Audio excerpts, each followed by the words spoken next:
In our tour of the antenna, we showed that there were 8 receiver bands to cover the full frequency range for the EVLA from 1 to 50 gigahertz. Each band covers a rather large chunk of this 1 to 50. Here we have a higher frequency band, the Ku-Band receiver. It's a brand new design.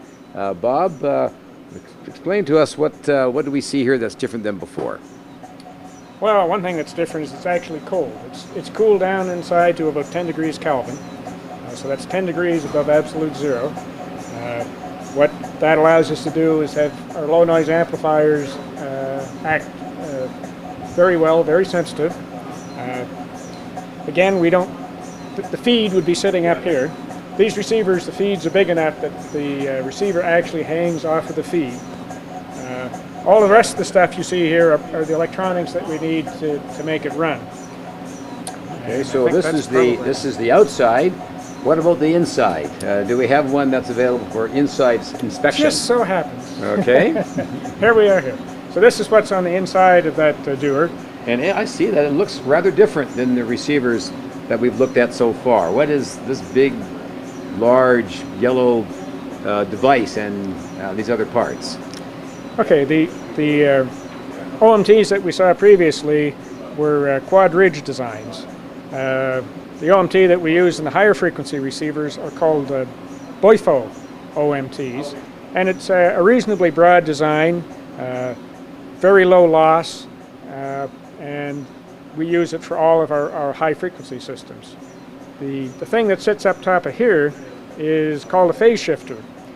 We mentioned before how in the quad ridge design, to form your polarization, you had to feed it through a quadrature hybrid, which put a 90-degree phase shift on one of the linear polarizations.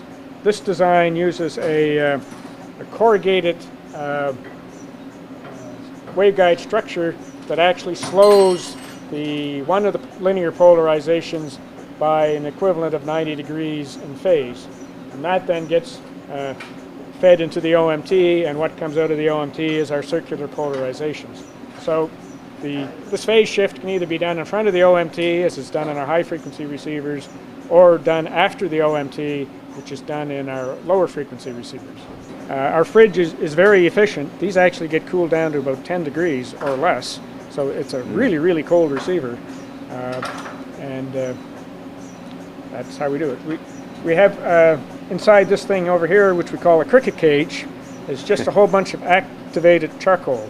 And what the charcoal does is absorb any molecules that are inside the vacuum, and we'll just trap them, and that helps reduce the pressure inside the doer. So every now and then we sort of have to bake everything that's in here, and that's what this resistor, which you probably can't see, does. We just put a 120 volts through here, heats it up nice and hot, and it causes the charcoal to release all of the trapped molecules, and so that it can be used again next time.